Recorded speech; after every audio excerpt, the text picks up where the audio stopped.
بسم الله الرحمن الرحيم.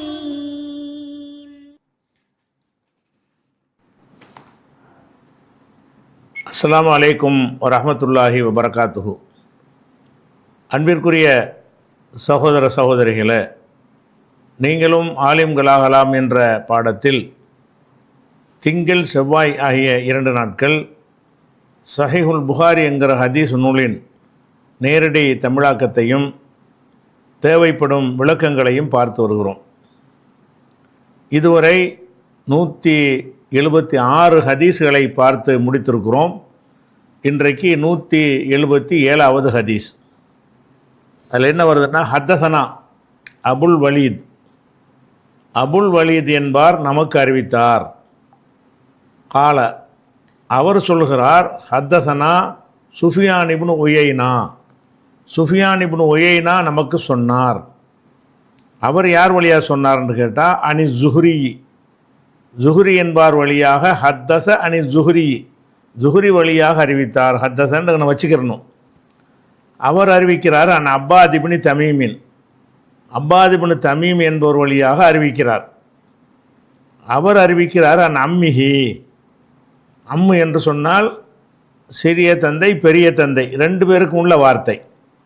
நம்ம தமிழில் சித்தப்பா பெரியப்பாண்டு 2 வார்த்தை வச்சுக்கிறோம்ல, அப்படி அரபியில் சொல்ல மாட்டாங்க. தந்தையோடு பிறந்தவர், மூத்தவராகவும் இருக்கலாம் இளையவராகவும் இருக்கலாம், அதுக்கு பேர் அம்மு. அம்மு என்றால் அவருடைய சிறிய பெரிய தந்தை, அவர் வழியாக அறிவிக்கிறார். அவர் ஒரு சஹாபி. அதனால் அனின் நபி, அவர் நேராக நபிகிட்ட கேட்டுருவார். அனின் நபி ஸல்லல்லாஹு அலைஹி வஸல்லம், நபி ஸல்லல்லாஹு அலைஹி வஸல்லம் வழியாக அவர் அறிவிக்கிறார். கால, இதான் ஹதீஸ். நமக்கு நபி ஸல்லல்லாஹு அலைஹி வஸல்லம் சொன்னார்கள், லா யன்சரிஃப் ஹத்தா யஸ்மா சௌத்தன் அவு எஜ்தரிஹன். இதான் ஹதீஸு. ஆனால் இந்த வார்த்தையை மட்டும் வச்சு பார்த்தீங்கன்னா இது என்ன சொல்லுதுன்னு விளங்காது. இது முந்தின ஹதீஸில் இருக்கு இல்லையா, அதில் என்ன முந்தின ஹதீஸில் என்ன வருதுன்னு கேட்டால், ஒருவர் தொழுது கொண்டு இருக்கும் பொழுது ஒரு விதமான வயிற்றில் ஒரு குழப்பு மாதிரி ஏற்படுதுன்னு சொன்னால், அது உழு முறிந்து விட்டது, தொழுகை முறிந்து விட்டதுன்னு எடுத்துக்கொள்வதா, என்ன செய்யறன்னு கேட்கும் பொழுது அப்போ ரசூலுல்லாஹ் சொல்லுவாங்க, சத்தம் வரணும் அல்லது காற்று ஒரு தொழுதுகிட்டு இருக்கும்போது ஒரு காற்று பிரிகிற மாதிரி ஒரு ஃபீலிங் வருதுன்னு வைங்க, அந்த ஃபீலிங்க்கு நீங்கள் முக்கியத்துவம் கொடுக்காதீங்க. காற்று வருதுன்னா காற்று வழிபடுற சத்தம் வரணும் அல்லது அந்த துர்நாற்றம் வரணும். அப்படி வந்துச்சுண்டா தான் காற்று போயிடுச்சுன்னு சொல்லி நீங்கள் தொழுகையை முறிக்கணும். அப்படி இல்லைன்னா முறிக்கக்கூடாது அப்படின்னு சொல்லி ரசூலுல்லாஹ் சொன்ன செய்தி இதுக்கு முந்தின ஹதீஸில் வந்துருச்சு. அது தொடர்ச்சியாக வர்றதுனால விளங்கிக்கிறோம். லா யன்சரிஃப் என்றால் முடிக்க வேண்டாம். எதை முடிக்க வேண்டாம்? அனி சலாத்தி, தொழுகையே முடிக்க வேண்டாம். தொழுதுகிட்டு இருக்கிறாரு, வயிற்றில் ஒரு காற்று போன மாதிரி ஒரு ஃபீலிங் வருகிறது, அந்த மாதிரி நேரத்தில் அப்படின்லாம் வச்சுக்கிறணும். லா யன்சரிஃப் லா யன்சரிஃப்னா தொழுகை தான். அது தொழுகையை அவர் முறித்து விட வேண்டாம். ஹத்தா யஸ்மா சௌத்தன், சப்தத்தை செவிமடுக்கும் வரை, சத்தம் கேட்கணும். அவ் அல்லது எஜித ரீஹன், அல்லது அந்த வாடையை உணரணும். வஜதன்னா பெற்றுக்கொண்டான்ற அர்த்தம் இருக்கிறது. ஒன்றை மனசால் உணர்றாங்கல்ல, அதுக்கு வஜதன்னு சொல்லுவாங்க. ஒரு கவலையை உணர்றான்ல, அதுக்கு வஜதன்னு சொல்லுவாங்க. ஒரு ஆள் மேலே கோவப்படுறான்ல, அதுக்கு வஜதன்னு சொல்லுவாங்க. இந்த இடத்துல உணர்வது. அவ் அல்லது எஜித ரீஹன், அந்த வாடையை. ரீஹு என்றால் காற்றுக்கு ரீகும்பாங்க. ரீஹு என்ற சொல்லு காற்று வீசுதில்ல, அதுக்கு பேர் தான் ரீகும்பாங்க. அதே நேரத்தில் நறுமணம் துர்வாடைக்கெல்லாம் கூட ரீகுன்னு சொல்லுவாங்க. ரீஹு என்றால் வாடை, காற்றுங்கிற அர்த்தம் அதுக்கு இருக்கிறது. அந்த அர்த்தம் செய்ய வேண்டிய இடத்துல அதை செஞ்சுக்கிறணும். இந்த இடத்துல காற்று அடிக்குது, ஒரு வாடை தானே வரும். அவ் எஜித ரீஹன், காற்றை, அதாவது வாடையை, கெட்ட வாடையை உணரும் வரை முடிக்க வேண்டாம். லா யன்சரிஃபு, தொழுகையை முடித்து விட வேண்டாம். ஹத்தா யஸ்மா சௌத்தன், சப்தத்தை செவிமடுக்கும் வரை. அவ் அல்லது எஜித, உணரும் வரை. அவ் அத்துப்பு செஞ்சதுனால அந்த ஹத்தாவுக்கு பிறகு யஸ்மான்னு வருதுல, ஹத்தா வந்துருச்சுன்னு சொன்னால், அதுக்கு பிறகு வருங்காலம் வந்துச்சுன்னு சொன்னால் அதில் ஒரு அன் என்பது மறைஞ்சிருக்கும். ஹத்தா ஐ யஸ்மா மஸ்தர் ஆக்கிறோம். அதனால தான் யஸ்மா என்ன செஞ்சிருக்கு, நசப்பு வந்திருக்குது. அதில் கொண்டே அத்துப்பு செஞ்சதுனால எஜித என்பதுலேயும் நசப்பு வந்துருச்சு. அவு எஜித, அல்லது உணரும் வரை ரீஹன் வாடையை உணரும் வரை, சப்தத்தை கேட்கும் வரை முடிக்க வேண்டாம், தொழுகையை முடிக்க வேண்டாம் என்று ரசூலுல்லாஹ் சொன்னதாக வருகிறது. இது முந்தைய பாடத்தினுடைய ஒரு தொடர்ச்சியான ஒரு ஹதீஸ். அவ்வளோதான். இப்போ அதாவது ஃபீலிங்க்கு முக்கியத்துவம் கொடுக்கக்கூடாது. ஒரு வசுவாசுங்கிறாங்கல்ல, அந்த வசுவாசை உடைக்கிறதுக்காக வேண்டி இந்த ஒரு போதனையை ரசூல் ஸல்லல்லாஹு அலைஹி வஸல்லம் சொல்கிறாங்க. இல்லாத ஒன்று இருக்கிறதாக ஒரு கற்பனை பண்ணுறது. இந்த மாதிரி கற்பனை பண்ணி பழகிட்டாங்கன்னா எதை எடுத்தாலும் ஒரு சந்தேகம் வந்துடும். கையை கழுவிட்டு கழுவுலன்னு நினைக்கிறது, நாளுக்கு போகலன்னு நினைக்கிறதுலாம் இருக்குல்ல, இதுகள்லாம் ஒரு வசுவாசனால் வரக்கூடியது. அதெல்லாம் இல்லாமல் ரசூலுல்லாஹ் கன்ஃபார்ம் ஆனதை மட்டும் நீங்கள் செய்யுங்க அப்படிங்கிறதுக்காகத்தான் இந்த இபாதத்தில் கூட அதை கொண்டாந்து வைக்கிறாங்க. லா என் ஷரீஃப், தொழுகையை முடித்து விடக்கூடாது. லா என் ஷரீஃபுங்கிறது விலக்கல் வினை. அதனால தான் என் ஷரீஃப்னு ஃபேக்கி ஜசம் வந்திருக்குது. லா என் ஷரீஃபு என்றால் வருங்காலம், லா என் ஷரீஃப் என்று சொன்னால் படற்கை விலக்கல் வினை, திரும்பக்கூடாது, முடிக்கக்கூடாது.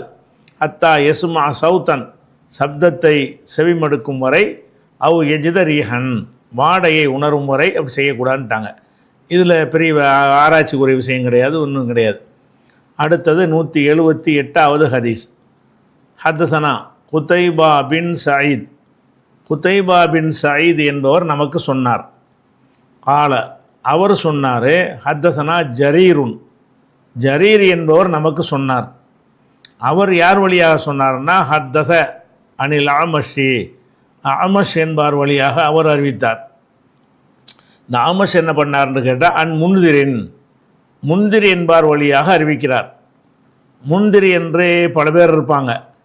அப்படி இருக்கிற நேரத்தில் அவர் தனித்து அடையாளம் காட்டுவதற்காக வேண்டி அவருடைய பட்ட பேரோடு சேர்த்து சொல்கிறாங்க. முந்திரி என்றார் யாருன்னு கேட்டால் அபி யாலா. அவருக்கு யாலாண்டு ஒரு மகன் இருந்திருப்பார். மகன் இருந்தால் அவருடைய தந்தைன்னு என்ன செஞ்சுக்கிடுவாங்க, பேரில் மாற்றிக்கிடுவாங்க. ஒரு மனிதன் அவனுக்கு வச்ச பேர் ஒன்றா இருக்கும். அவனுக்கு ஒரு இப்ராஹிம் பிள்ளை பிறந்துச்சின்னு சொன்னால் அபு இப்ராஹிம், இப்ராஹிம் தந்தைன்னு என்ன செய்வார், பேரை செல்ல பேரை ஆக்கிக்கிடுவாங்க. இந்த முந்திர் என்பவர் யாருன்னு கேட்டால் அபி யாலா, அபு யாலா என்ற முந்திர். அதுலேயும் உங்களுக்கு குழப்பம் வரும்டா. சவுருங்கிற அந்த இனத்தை சேர்ந்தவர், சவுரி என்கிற கோத்திரத்தை சேர்ந்தவராகிய அபு யாலா என்ற முந்திர் என்பார் வழியாக அறிவிக்கிறாரு. அவர் யார் வழியாக அறிவிக்கிறார்னா முஹம்மதின், முகம்மது என்பார் வழியாக அறிவிக்கிறார். இந்த முகம்மது யாருன்னு கேட்டால் இப்னுல் ஹனஃபியா. ஹனஃபியாங்கிறது ஒரு பெண்ணுடைய பேர். பொதுவாக தந்தையுடைய பேரை தானே சொல்லுவாங்க. ஒரு ஆள் பேரை சொன்னாங்கன்னா இன்னாருடைய தந்தைன்னு சொல்லும்போது ஃபாத்திமாவுடைய மகன், ஆயிஷா மகன் அப்படின்னு சொல்ல இன்சில் போட மாட்டாங்கல்ல. எல்லாமே ஆண்களுடைய தகப்பனார் பேரை தான் சொல்லுவாங்க. இந்த முகம்மது என்பவருக்கு மட்டும் என்ன செய்வாங்கன்னு கேட்டால் அம்மாவுடைய பேரை சொல்லுவாங்க. அப்படி சொல்லணும்னு சட்டம் கிடையாது, ஒரு அறியாமையினால் அப்படி சொல்ல ஆரம்பிச்சிட்டாங்க. எதனாலன்னு கேட்டால் இவருடைய வாப்பா அலி. அலி என்றால் யார், ரசூலுல்லாஹ்வுடைய மருமகன் இருக்கார்ல அலி ரலியல்லாஹு, அலி ரலியல்லாஹுடைய மகன் தான் இவர். அவர் அலி ரலியல்லாஹு அவர்கள் ஃபாத்திமா ரலியல்லாஹு மரணத்துக்கு பிறகு ஹனஃபியாங்கிற அந்த பனு ஹனீஃபா கோத்திரத்தை சேர்ந்த ஒரு பெண்ணை திருமணம் பண்ணாங்க. அவங்க பேர் கூட சொல்லப்படலை. ஹனஃபியாண்டா பனு ஹனீஃபா கோத்திரத்தை சேர்ந்தவர் அப்படின்னு அர்த்தம். அப்போ அந்த அவங்கள கல்யாணம் பண்ணதுனால என்ன செய்வாங்கன்னா, அலியுடைய மகன் அப்படின்னு சொல்லிவிட்டால் ஃபாத்திமாவுடைய மகன் என்று கருதி ரசூலுல்லாஹ்வுடைய வம்சத்தில் போய் சேர்ந்துருவார் இவர் அப்படிங்கிறதுக்காக என்ன செய்கிறாங்கன்னு கேட்டால் அம்மா பேரை சொல்கிறாங்க. முகமது இப்னு அலியின் என்று தான் இதை சொல்லணும். ஏன்னா அலியுடைய மகன் தான் இவர். அலியுடைய மகன் என்றால் ஃபாத்திமா வழியாக பிறந்த மகன் இல்லை இவர். ஃபாத்திமா இல்லாத இன்னொரு மனைவி, ஃபாத்திமா இருக்கிற வரைக்கும் இவரை கல்யாணம் பண்ணலை. ஃபாத்திமாவுக்கு பிறகு அவர் கல்யாணம் பண்ணார். அந்த பெண்ணுக்கு பேர் ஹனஃபியா. பேர்னா செல்ல பேர் தான். பனு ஹனீஃபா கோத்திரத்தை சேர்ந்தவர். அந்த ஹனஃபியாங்கிற பெண்ணுடைய மகனாகிய முகமது வழியாக அறிவிக்கிறார். அது அலியுடைய மகன் விளைக்கிறங்க. அலியுடைய மகன் முகமது வழியாக அறிவிக்கிறார். கால, அவர் சொல்கிறாரு, கால அலியுன், வாப்பா பற்றி தான் அறிவிக்கிறார். கால அலியுன், அலி சொன்னார்கள், குன்து ரஜுலன் மஸ்தா அன். அதாவது இதில் மஸ்தாங்கிற வார்த்தை இருக்கு இல்லையா, அது ஒரு பெயர் சொல்லிலிருந்து எடுக்கப்பட்டது. அதாவது ஆண்களுக்கு வெளிப்படக்கூடிய அந்த விந்துக்கு மணின்னு சொல்லுவாங்க. தாம்பத்தியத்தின் போது வெளிப்படக்கூடிய விந்துவுக்கு பேர் மணி, மீமு நூனு ஏ, மணி என்று சொல்வார்கள். அந்த விந்து வெளிப்படுறதுக்கு முன்னாடி ஒரு லேசாக ஒரு கசிவு மாதிரி வெளிப்படும். அதுக்கு பேர் அரபியில் வந்து மதி, மீமு தாலு ஏ. மதின்னு சொன்னால் அந்த உடல் உறவுக்கு முன்னாடி ஒரு உணர்ச்சி வசப்படும் பொழுது வரக்கூடிய ஒரு சின்ன ஒரு கசிவு. மணி என்று சொன்னால் தாம்பத்தியத்துக்கு பிறகு ஏற்படக்கூடிய விந்து வெளிப்படுதல். இப்போ மதி என்கிற வார்த்தை வந்து அந்த இச்சை நீர் என்று அதை தமிழில் மொழிபெயர்ப்பாங்க. இச்சை புரிகிறதுக்காக வேண்டி சொல்கிறது தானே, இச்சை நீர் என்று வச்சுக்கொள்ளலாம். அதை இந்த மதிங்கிற வார்த்தையில் இருந்து என்ன செய்கிறாங்கன்னு கேட்டால் அதை ஒரு சொல்லாக மாற்றுறாங்க. மத்தா உன், மத்தா என்று சொன்னால் அதிகமாக மதி வெளிப்படும். மத்தா என்கிற வார்த்தை வந்து ஃபஆல் என்கிற வடிவத்தில் இருக்கிறது. ஃபஆல் என்கிறது எதுக்கு சொல்லுவாங்கன்னு கேட்டால் ரொம்பங்கிறதுக்கு சொல்லுவாங்க. இப்போ அலிம என்றால் அறிந்தான், ஆலிம் என்றால் அறிந்தவன், அல்லாம் என்றால் மிக மிக அறிந்தவன். அதாவது சூப்பர்லேட்டிவ் டிகிரிங்கிறாங்கல்ல இங்கிலீஷில், அந்த சொல்லு இது. அந்த ஃபஆல் என்று வரக்கூடியது பூரா, அதாவது ஃபஆலுன் அப்படின்னு ஜப்பாருன் மிக அடக்கி ஆள்பவன், கஹாருன், வஹாபுன் அப்படின்னு அல்லாவுடைய பெயர்கள் பூரா அதிகமாக இந்த வசனில் தான் இருக்கும். அல்லாமு, ஜப்பாரு, வஹாபு, கஹாரு அப்படிங்கிற மாதிரி என்ன செய்யும், அல்லாவுடைய பேர் கூட இருக்கும். ஏன்னு கேட்டால் அவன் தானே சூப்பர்லேட்டிவாக இருக்கிறான், எல்லாத்துக்கும் மிஞ்சினவனாக இருக்கிறான். அப்படிங்கிறதுனால அந்த வடிவத்தில் என்ன செய்கிறாங்கன்னா மதிங்கிற வார்த்தையை மத்தாவுன் என்று மாற்றுறாங்க, ஃபஆல் என்று மாற்றுறாங்க. அப்படின்னு அர்த்தம் அதிகமாக இச்சை நீர் வெளிப்படுபவன் அப்படின்னு அர்த்தம். அதாவது சில நேரத்தில் எப்போ வந்துட்டு போகிறதில்ல, இப்போ பார்த்தாலும் இவருக்கு அந்த இச்சை நீர் கொஞ்சம் அந்த உணர்வுகள் அதிகமாக வரும்போல இருக்குது. அப்படி வரும்பொழுது அவருக்கு இச்சை நீர் வெளிப்படும். அப்போ இச்சை நீர் வெளிப்படக்கூடிய ஒரு நிலையில் நான் இருந்தேங்கிறார் அலி சொல்கிறாரு. கால அலியுன், அலி சொல்கிறாரு குன்து நான் இருந்தேன், ரஜுனன் மத்தா அன் அதிகமாக இச்சை நீர் வெளிப்படக்கூடிய ஒரு ஆணாக இருந்தேன். அப்படி ஆணாக இருக்கும் பொழுது இதை போய் ஒரு ரசூல்லாவுக்கு மருமகன், ரசூல்லாட்ட போய் இதை கேட்க முடியுமா? எனக்கு அதிகமாக இச்சை நீர் வெளிப்படுதுன்னா மாமனார்கிட்ட போய் இதை சொல்லுவது வந்து கொஞ்சம் வெக்கமாக இருக்கும்ல, அதை சொல்கிறார். அப்படின்னா அப்படி அவர் சொல்கிறார், அலி சொல்கிறாரு குன்து ரஜுலன் மத்தான், நான் வந்து இச்சை நீர் இச்சை நீர் அதிகம் வெளிப்படக்கூடிய ஒரு ஆணாக இருந்தேன். ஃபஸ்தஹையைத்து, எனவே நான் வந்து வெக்கப்பட்டேன். இஸ்தஹையா என்றால் வெக்கப்பட்டான்னு அர்த்தம். ஹயாங்கிறோம்ல, அந்த ஹயாவில் ஹயாண்ட வெக்கம். ஒரு மனுஷன் வெக்கப்பட்டான்றதை வினை சொல்கிறதா இருந்தால் இஸ்தஃபாவில் தான் சொல்லுவாங்க. ஹயானது ஹயாத்து உயிர்ன்ற அர்த்தத்துக்கு போயிடும். அதனால் அந்த ஹயாங்கிற சொல்ல இருந்து ஒருத்தன் வந்து வெக்கப்பட்டான் என்று ஒரு மனிதனை பற்றி சொல்வதாக இருந்தால் இஸ்தஃபாலங்கிற வசன் இருக்குல்ல, இஸ்தஹியா வெக்கப்பட்டான், எஸ்தஹி வெக்கப்படுவான் அப்படின்னு சொல்லி இஸ்தஃபாலவில் தான் அந்த வெக்கத்தை சொல்லும்போது மாற்றிக்கிடுவாங்க. அப்போ ஃபஸ்தஹையைத்து நான் வந்து வெக்கப்பட்டேன், அன் அஸ்அல கேட்பதற்கு வெக்கப்பட்டேன். சாலண்டாக கேட்டான், இந்த அன் வந்ததுனால அஸ்அலன்னு நசபு வந்து விட்டது, மஸ்தராவும் போய்விட்டது. அன் அஸ்அல கேட்பதற்கு நான் வெக்கப்பட்டேன். ரசூலுல்லாஹி ஸல்லல்லாஹு அலைஹி வஸல்லம் அல்லாஹ்வுடைய தூதரிடத்தில் இதை என்ன செய்யலாம், இதனுடைய சட்டத்தை கேட்குறதுக்கு. அதாவது அடிக்கடி இச்சை நீர் வெளிப்படுதுன்னா ஒரு கசிவு தானே, அந்த கசிவு வரும் பொழுது தொழுகை ஒழு இந்த மாதிரி விஷயங்களெல்லாம் பாதிக்கும்ல, அதை பற்றி கேட்கத்தான் நினைக்கிறாரு. நம்ம எப்படி ரசூலுல்லாஹ்ட்ட கேட்குறது, நம்ம மர்மோனாக இருக்கிறோம், அதிக இச்சை வருதுன்னு சொல்லுவது வந்து கொஞ்சம் அவருக்கு வெக்கமாக இருக்குது. திருப்பி ஒருக்கா பாருங்க. கால அலியுன், அலி சொன்னார் குன்து ரஜுலன் மத்தா அன் அதிகம் இச்சை நீர் வெளிப்படும் ஆணாக நான் இருந்தேன். ஃபஸ்தஹையைத்து நான் வெக்கப்பட்டேன். அன் அஸ்அல ரசூலுல்லாஹி ஸல்லல்லாஹு அலைஹி வஸல்லம் ரசூலுல்லாஹ்விடத்தில் கேட்க வெக்கப்பட்டேன். எதை கேட்க? இதனுடைய சட்டத்தை கேட்க, இதனுடைய மசாலா என்ன, இதை நான் என்ன செய்யணும் அதை கேட்க வெக்கப்பட்டேன். வெக்கப்பட்டுட்டு அமர்த்து, அமரங்கிற வார்த்தைக்கு கட்டளையிட்டான்னு அர்த்தம். அது வந்து எல்லா இடத்துலையும் இப்படி சொல்லக்கூடாது. கட்டளையிடக்கூடிய இடத்தில் உள்ளவர் சொன்னால் தான் கட்டளையிட்டான்னு அர்த்தம். கட்டளை இல்லாமல் நம்ம ஒரு நண்பர் ஒரு விஷயத்தை சொல்கிறோம், கட்டளையிட்டுன்னு அர்த்தம் செய்ய முடியுமா? ஒரு தலைவர் தொண்டர்கிட்ட சொன்னார்னு சொன்னால் கட்டளையிட்டார்னு சொல்லலாம். ஆனால் ஒரு மூத்தவர் ஒரு அண்ணங்காரர் தம்பிகிட்ட சொன்னால் கூட ஒரு கட்டளையிட்டார்னு சொல்லலாம். சக மனிதர்கிட்ட சொல்லுற விஷயத்துக்கு கட்டளைங்கிற சொல்ல மாட்டோம். ஆனால் அரபியில் அப்படி சொல்லுவாங்க. அமர்த்து என்றால் நான் கட்டளையிட்டேன், இது என்ன கட்டளை சொன்னேன்ற அர்த்தம். அதை அந்த அமர்த்துங்கிற வார்த்தை வந்து எல்லா இடத்துலையும் கட்டளைங்கிற அர்த்தத்தை வராது. சில நேரத்தில் சாதாரணமாக ஒருத்தருக்கு ஒருத்தர் சொல்லிக்கிறாங்கல்ல, அதை கூட ஒரு கோரிக்கை வைக்கிறது கூட அமர்ன்னு சொல்லுவாங்க. இதில் வந்து கோரிக்கை தான், இவர் வந்து ஆர்டர் போய் ஒரு உத்தரவு போட்டு, அப்படி கிடையாது. அமர்த்து, நான் கோரிக்கை வைத்தேன். அல் மிக்தாத, மிக்தாத் என்பவரிடத்துல சொன்னேன்.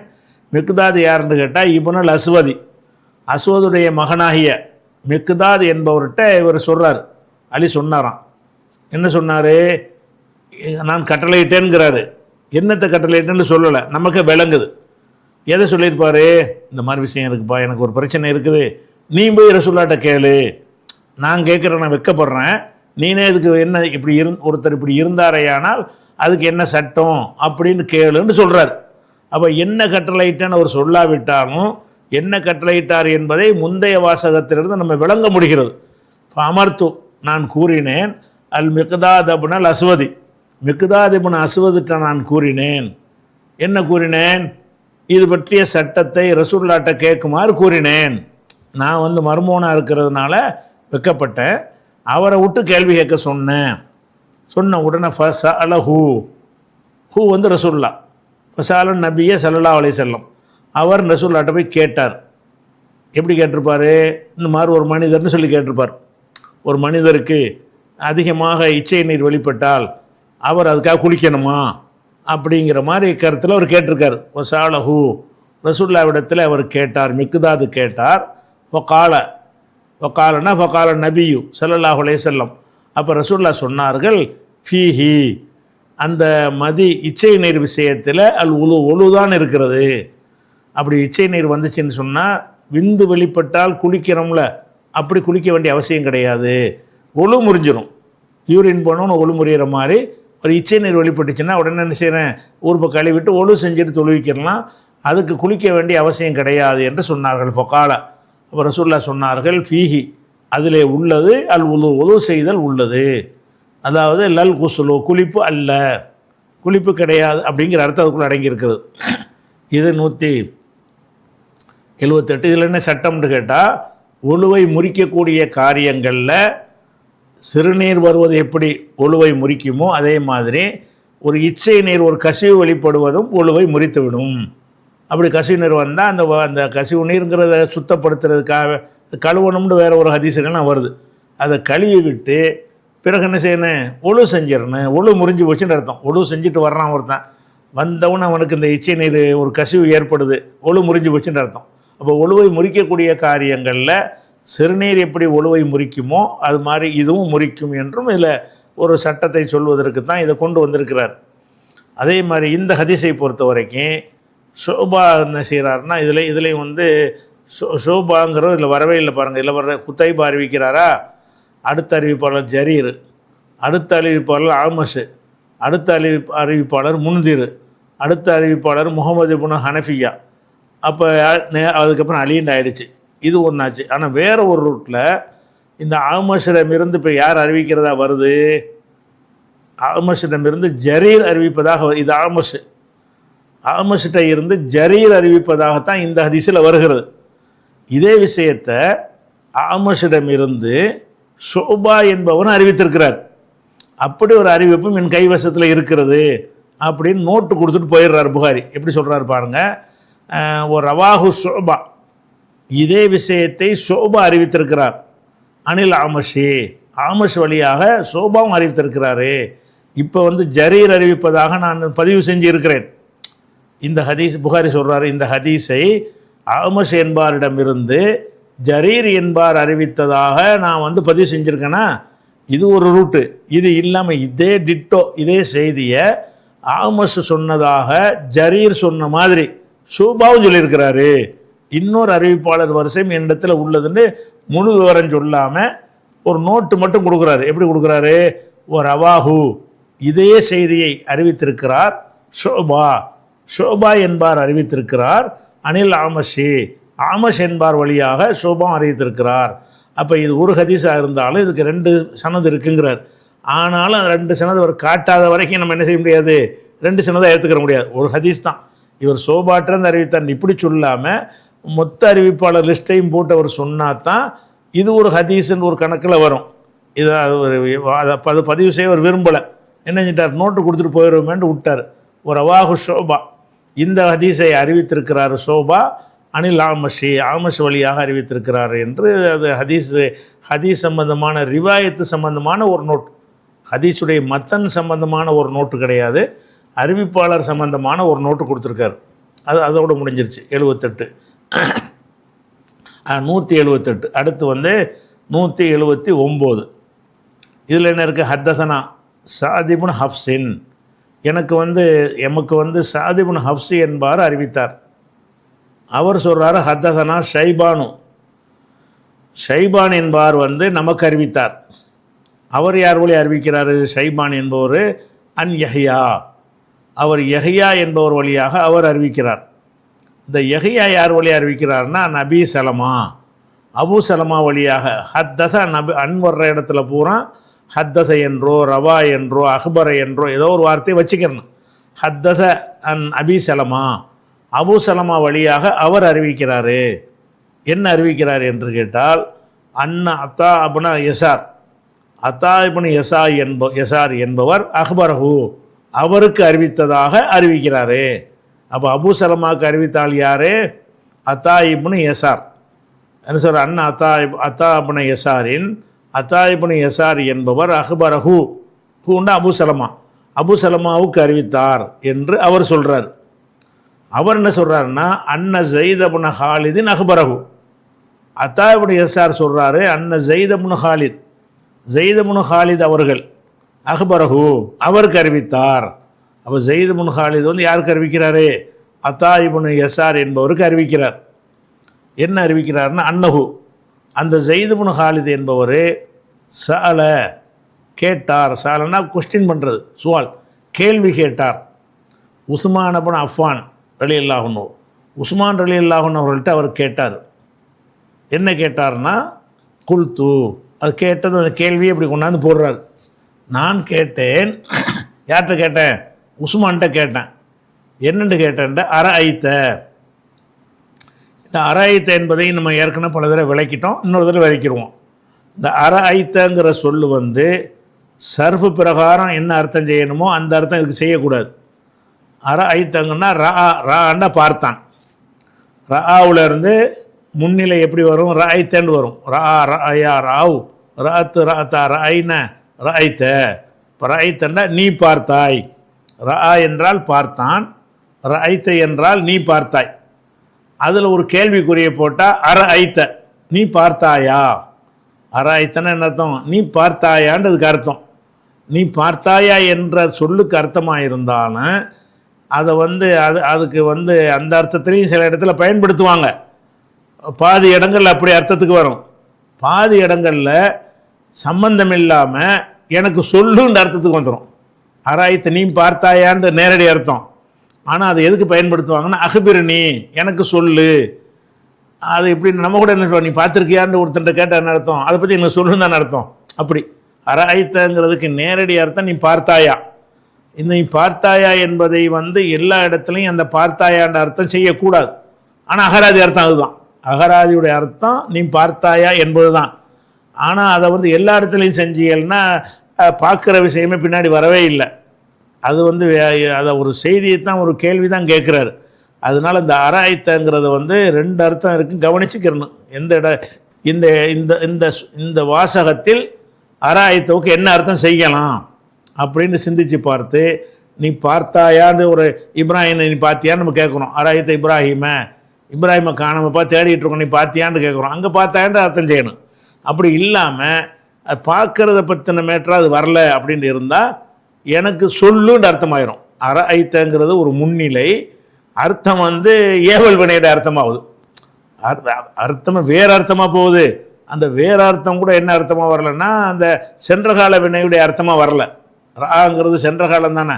சென்ற காலத்தினுடைய அர்த்தம் வராமல் அஹ்பிர் அர்த்தமும் சொல்லும் மாறுது. அது ஏவல் வினையாகவும் இருக்கிறது. அஹ்பிர் நீ சொல்லு, அஹ்பிர் நீ எனக்கு சொல்லு அப்படிங்கிற அர்த்தம். இந்த மாதிரி ஹதீஸ்களை நிறைய வரும். சரிபாதி வரும் ஏறக்குறைய. இந்த ஐத்தங்கிற வார்த்தையில் ஏறக்குறைய சரிபாதி இடங்களில் நீ பார்த்தாயா என்ற அர்த்தத்தை தர்ற மாதிரி வரும். மீதி பாதி இடங்களில் சரிபார்னு சொல்லியும் 50% இல்லை. அது ஒரு உத்தேசமாக பார்த்தீங்கன்னா ஒரு 100 எடுத்தீங்கன்னா ஒரு 45, 55, 40, 50 அந்த மாதிரி வரும். அவ்வளோ இடங்களில் என்ன வரும்னு கேட்டால் எனக்கு சொல்வீராக அப்படி. இது எனக்கு சொல்வீராங்கிற அர்த்தத்தெல்லாம் இங்கே வந்திருக்குது. குல்த்து நான் கேட்டேன், உஸ்மான்கிட்ட கேட்டேன், அரைத்த அஹ்பிர்னி எனக்கு சொல்லுங்கள். ஒரு கேள்வி கேட்க போனால் அதுக்கு பதிலை சொல்லுங்கள். என்ன கேட்குறாருன்னு கேட்டால் இதா ஜாமா என்று சொன்னால் உடலுறவு கொண்டான்னு அர்த்தம். என்கிற வார்த்தைக்கு வந்து ஜமாண்டா சேர்றது, ஜாமாண்டா ஒருத்தர் சேர்றதுன்னு அர்த்தம் வந்துடும். ஆனால் அந்த ஜாமா என்பதை எதுக்கு பயன்படுத்துவாங்கன்னு கேட்டால் உடலுறவுக்கு பயன்படுத்துவாங்க. இதா ஜாமாண்டா ஃபாயில் வந்து அங்கே சொல்லப்படலை. இதா ஜாமா ரஜுலுன்னு வச்சுக்கிறீங்களேன், ஒரு மனிதன் உடலுறவு கொண்டால் இதா ஜாமா ரஜுலு, அந்த யாருங்கிறது அங்கே சொல்லப்படலை. ஆனால் சொல்லப்படணும், பேச்சுவாக்கில் விட்டுருக்குறாங்க. இதா ஜாமா ரஜுலு, ஒரு மனிதன் உடலுறவு கொண்டால் ஃபலம் யும்னி, அவன் விந்தை வெளிப்படுத்தாவிட்டால். யும்னிங்கிறது வந்து இந்த மணின்னு சொன்னோம்ல, மணி என்றால் விந்து. அந்த மணி என்பதை ஒரு வினை சொல்லாக்கி விந்தை வெளிப்படுத்தினான் அப்படின்ட்டு மாற்றுறதா இருந்தால் என்ன செய்வாங்கன்னு கேட்டால் மணி என்பதை வந்து அம்னான்னு மாற்றிக்கிடுவாங்க, அஃஅல வசனாக மாற்றிடுவாங்க. மணிங்கிறது ஒரு பெயர் சொல்லு தான். இந்த வினைச்சொற்களை பொறுத்த வரைக்கும் அது வினை சொல்லில் இருந்தே சென்ற காலத்திலிருந்தே வருங்காலம் வர்றது அப்படி ஒரு வகை இருக்கிறது. 99% அப்படி தான் இருக்கும். சில வினைச்சொற்கள் எப்படி இருக்கும்னு கேட்டால் ஒரு பெயர் சொல்ல வினை சொல்ல மாற்றுவாங்க. ஒரு பெயர் சொல்ல இருக்கும், அந்த பெயர் சொல்ல என்ன செய்வாங்கன்னு கேட்டால் அதை வந்து வினை சொல்லு மாதிரி மாற்றிடுவாங்க. இப்போ மணி என்பது வந்து ஒரு பெயர் சொல், அதாவது விந்துன்னு அர்த்தம். அப்போ விந்துங்கிறத விந்தை வெளிப்படுத்தினான் என்று ஒரு வினையாக மாற்ற வேண்டி இருக்கிறது. நம்ம வெளிப்படுத்தினான்னு ஒரு சேர்த்து வினை சொல்ல மாற்றிடுவோம். அவங்க என்ன செய்வாங்கன்னு அரபியில் வந்து அந்த சொல்லுலேயே ஒரு வடிவத்தை மாற்றி அந்த அர்த்தத்தை கொண்டு வந்துடுவாங்க. மணி என்றால் விந்து, அதை அஃஅலன்னு மாற்றுங்க, அம்னா என்று வர அம்னா என்றால் விந்தை வெளியிட்டான், விந்தை வெளிப்படுத்தினான் அப்படின்னு அம்னான்னு அர்த்தம் வந்துடும். அம்னாவுடைய வருங்காலம் வந்து யும்னி, வெளிப்படுத்துவான், விந்தை வெளிப்படுத்துவான். இந்த லம் வந்ததுனால லம் யும்னி, அந்த ஏ போயிடும். யும்னின்னு இருக்கும்ல, லாஸ்ட்டில் உள்ள ஏ வந்து போயிடும். ஏன் லம் என்ற வார்த்தை வந்து ஜசம் செய்யும். அந்த ஏவாவு இல்லாத சொல்லாக இருந்தால் ஜசமே செஞ்சிடும். ஏவாவு கடைசியில் இருந்துச்சுன்னு சொன்னால் ஜசமுக்கு பதிலாக அந்த ஏயை நீக்கிறோம். பணம் யும்னின்னு இருக்கும்ல, யும்னி. அவன் விந்து வெளிப்படுத்தவில்லையானால் இதா ஜாமா, ஒரு மனிதன் உடலுறவு கொண்டு ஃபலம் யும்னி, அவன் விந்தை வெளிப்படுத்தவில்லையானால் அதன் சட்டம் என்ற என்ன என்பதை எனக்கு சொல்லுங்கள். மா ஹுக்கும்ஹா, இதனுடைய ஹுக்குமு என்ன, அதெல்லாம் இங்கே வரல. அதான் அராயத்தை எனக்கு சொல்லுங்கள். என்ன சொல்லுங்கள்? ஒருத்தன் உடலுறவு கொண்டான், விந்து வெளியேறல, சொல்லுங்கன்னா அதனுடைய சட்டத்தை சொல்லுங்கன்னு அர்த்தம். அதனுடைய சட்டத்தை சொல்லுங்கள் என்பது அங்கே சொல்லப்படாட்டான நம்ம அந்த பேச்சு தோரணையில் நமக்கு விளங்குது. சட்டத்தை தான் கேட்குறாரு. அப்போ குல்த்து நான் கேட்டேன், உஸ்மான்கிட்ட கேட்டேன், அரைத்த எனக்கு அறிவியுங்கள், எதை அது சொல்லுங்கள், பதில் சொல்லுங்கள், பத்துவா கொடுங்க. எதுக்கு பத்துவா வேணும்? இதா ஜாமா, ஒரு மனிதன் உடலுறவு கொண்டு ஃபலம் யும்னி, விந்தை வெளிப்படுத்தவில்லையானால். உடலுறவு கொள்கிறான், விந்து வெளிப்படுறதுக்கு முன்னாடி அந்த உடலுறவு நிப்பாட்டிட்டான். இவன் குடிக்கணுமா? சட்டம்னா அதானே, வேறு என்ன சட்டம் கேட்க போகிறாங்க? சயின்ஸாக கேட்க போகிறாங்க. இவனுக்கு குடிப்பு கடமையா என்பது தான் அதில் கேட்க வேண்டிய ஒரு கேள்வி. அப்போ விந்து உடலுறவில் வந்து விந்து வெளிப்படாமல் உடலுறவு கொண்டுட்டான்னு சொன்னால் அவன் என்ன செய்வது அப்படின்னு கேட்கும் பொழுது கால உஸ்மான் சொன்னார்கள், எத்தவல்லவு, அவன் ஒழு செய்து கொள்வான், கமா எத்தவல்லவு லி சலாத்தி, தொழுகைக்கு ஒழு செய்கிற மாதிரி ஒழு செய்வான். ஏன்னா ஒழு செய்வான்ங்கிற வார்த்தைக்கே குளிப்பான்கிற அர்த்தமும் சில நேரத்தில் வரும். அப்படி நீங்கள் செஞ்சிடக்கூடாது என்பதற்காகத்தான் தொழுகைக்கு ஒழு செய்கிற மாதிரிங்கிறார். எத்தவல்லவோ கமா எத்தவல்லவு லி சலாத்தி, தொழுகைக்கு ஒழு செய்வது போல ஒழு செய்து கொள்வான். மேலும் ஒயகுசிடு தக்கரகு, தனது உறுப்பை கழுவிக்கொள்வான், ஆண் உறுப்பை கழுவிக்கொள்வான். இதுதான் அதுக்கு சட்டம், குளிக்க தேவையில்லைங்கிறார். உஸ்மான் சொல்கிறாரு, உடலுறவு கொள்வதனாலெல்லாம் குளிப்பு கடமையாகாது, விந்து வெளிப்பட்டால் தான் குளிப்பு கடமையாகும் அப்படிங்கிறது உஸ்மான் அவருடைய ஒரு கருத்து. இது ரசூலுல்லாவை சம்பந்தப்படுத்தி அவர் சொல்லவில்லை, உஸ்மானுடைய கருத்தாகத்தான் சொல்லப்படுது. எத்தவல்லவு, அவன் ஒழு செய்வான், கமா எத்தவல்லவு லிஸ்ஸலாத்தி, தொழுகைக்கு ஒழு செய்வது போல ஒழு செய்வான். அதே நேரத்தில் தாம்பத்தியத்தில் ஈடுபட்டதுனால ஓ யகசிலு தக்கரகு, அவனுடைய ஆணுறுப்பையை கழுவிக்கொள்வான், கழுவனு ஒழு செய்யணும், குளிக்கிறது அவசியம் இல்லை அப்படின்னு சொல்லிட்டு உஸ்மான் சொல்லிட்டார். உஸ்மானுடைய சொல்லு சட்டமாகுமா? ஆகாது. ஆனால் உஸ்மான் இதை சொல்லிவிட்டு சொல்கிறாரு. கால உஸ்மான் சொன்னார், சமீதுஹு மின் ரசூலில்லாஹி ஸல்லல்லாஹு அலைஹி வஸல்லம், இந்த சட்டத்தை ரசூலுல்லாஹ்ட்டே நான் கேட்டிருக்கிறேன். அப்போ ஒழு செய்தால் போதுங்கிற ஏன் கருத்து இல்லை, அவர் கருத்தை சொல்லிவிட்டு இந்த கருத்து நம்ம கருத்து கிடையாது. உஸ்மான் சொல்கிறாரு, சமீதுஹு, இதனை நான் செவிமடுத்திருக்கிறேன், மின் ரசூலில்லாஹி ஸல்லல்லாஹு அலைஹி வஸல்லம், ரசூலுல்லாஹ்ட்டே நான் கேட்டிருக்கிறேன் அப்படின்னு சொல்லி அதை முடிச்சிடுறாரு. இது அப்போ அந்த குளிப்பு கடமை இல்லையா என்பது சர்ச்சைக்குரிய ஒரு விஷயம். ஆனால் இந்த ஹதீஸ் பிரகாரம் விந்து வெளிப்பட்டால் தான் குளிக்கணும். இந்த ஹதீஸ் பிரகாரம் விந்து வெளிப்படாமல் தாம்பத்தியத்தில் ஈடுபட்டாங்கன்னு சொன்னால் அது குளித்தல் கடமையாகாது என்று இதில் முடிக்கிறார். இதுக்கு தொடர்ச்சி இருக்கிறது, கூடுதல் விவரம் இருக்கிறது. இன்ஷா அல்லாஹ் அதை என்ன செய்வோம், அதை நாளைய பாடத்தில் பார்ப்போம்.